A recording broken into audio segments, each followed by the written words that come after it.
যদিও চরম অর্থনৈতিক, রাজনৈতিক আর সামরিক চাপে আছে তেহরান, এরপরও ইসরায়েলকে দিতে হবে কৃতকর্মের শাস্তি। এই বদ্ধমূল পরিকল্পনা থেকেই ইসরায়েলের ওপর চড়াও হয়েছেন দেশটির সর্বোচ্চ ধর্মীয় নেতা আয়াতুল্লাহ আলী খামেনি। আগেরবারের মতো শুধু আকাশ দিয়ে ড্রোন আর ক্ষেপণাস্ত্র দিয়ে নয়, এবার হামলা হতে পারে আরও বড়, সেটা হতে পারে কিছুদিনের মধ্যেই।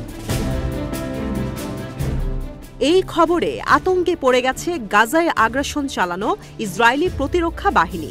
আইডিএফের chief of staff Herzi Halevi রয়েছেন চরম আতঙ্কে।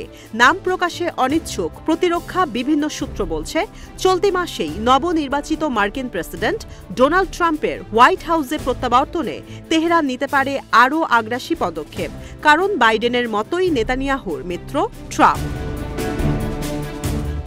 এক গাজায় আগ্রাসনে যেন চারপাশ থেকে নিজেদের বিপদ ডেকে এনেছে ইসরায়েল।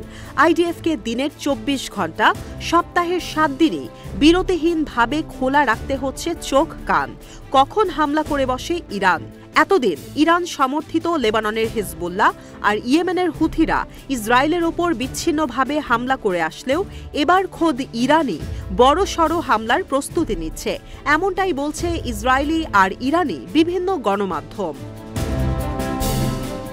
ইরানের জটিল আর অনিশ্চিত পরিস্থিতিতে ইসরায়েলের প্রতিরক্ষা বাহিনী বারবার নড়েচড়ে বসছে। সম্ভাব্য হামলার আতঙ্কে বাড়াচ্ছে প্রস্তুতি।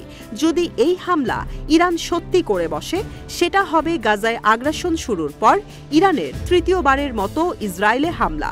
এর আগে ২০২৪ সালের এপ্রিল আর অক্টোবরে শত শত ড্রোন আর ক্ষেপণাস্ত্র দিয়ে ইসরায়েলে হামলা করেছিল ইরান। তেল আবিব বিশ্ববিদ্যালয়ে অ্যালায়েন্স সেন্টার ফর ইরানিয়ান স্টাডিজের জ্যেষ্ঠ গবেষক মিয়ার লিদভাব বলেন, ইসরায়েলের অভ্যন্তরীণ অবকাঠামো খাত, বিশেষ করে সেনা ঘাঁটিগুলোই ইরানের টার্গেট। হামলা হতে পারে ইসরায়েলের প্রাকৃতিক গ্যাস ড্রিলিং স্টেশনে। ইরান করে বসতে পারে সাইবার হামলাও।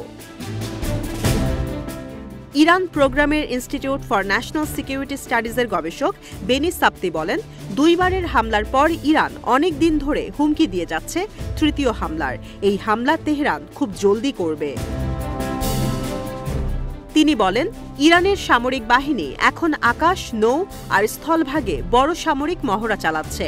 ধারণা করা হচ্ছে এই প্রশিক্ষণই বড় হামলার পূর্ব প্রস্তুতি। একই কাজ সিরিয়া আর মিশর করেছিল ১৯৭৩ সালে, যা পরবর্তীতে ইসরায়েল আর আরব বিশ্বের মধ্যে বহুল আলোচিত যুদ্ধ ইয়ম কিপুর যুদ্ধে রূপ নেয়। তবে এই হামলার যোগসূত্র রয়েছে যুক্তরাষ্ট্রের হোয়াইট হাউসে ডোনাল্ড ট্রাম্পের প্রত্যাবর্তনের সঙ্গে। বেনি সাপ্তি বলেন, এখন ইসরায়েলের ওপর ইরান মানসিক চাপ সৃষ্টি করছে, যেটা যুদ্ধ শুরুর চাইতেও ভয়ঙ্কর। ইরানিয়ান আর শিয়া সম্প্রদায়ের সংস্কৃতি প্রতিপক্ষকে তার দুর্বলতা বুঝিয়ে দেয়া। ইসরায়েলকে ইরান অনুধাবন করাতে চাইছে যে চাইলেই তেহরানকে হারানো সম্ভব নয়। পরিসংখ্যান বলছে, যুক্তরাষ্ট্রের সহায়তা ছাড়া নিজেদের প্রতিরক্ষা ব্যবস্থা দিয়ে ইরানের হামলা মোকাবেলা করা সম্ভব নয় ইসরায়েলের পক্ষে। অন্যদিকে ইরানের কাছে এখনও ১,০০০-এর বেশি ব্যালিস্টিক ক্ষেপণাস্ত্র রয়েছে। ইরানের এত মিসাইল প্রতিহত করার কোনো ব্যবস্থাই ইসরায়েলের নেই।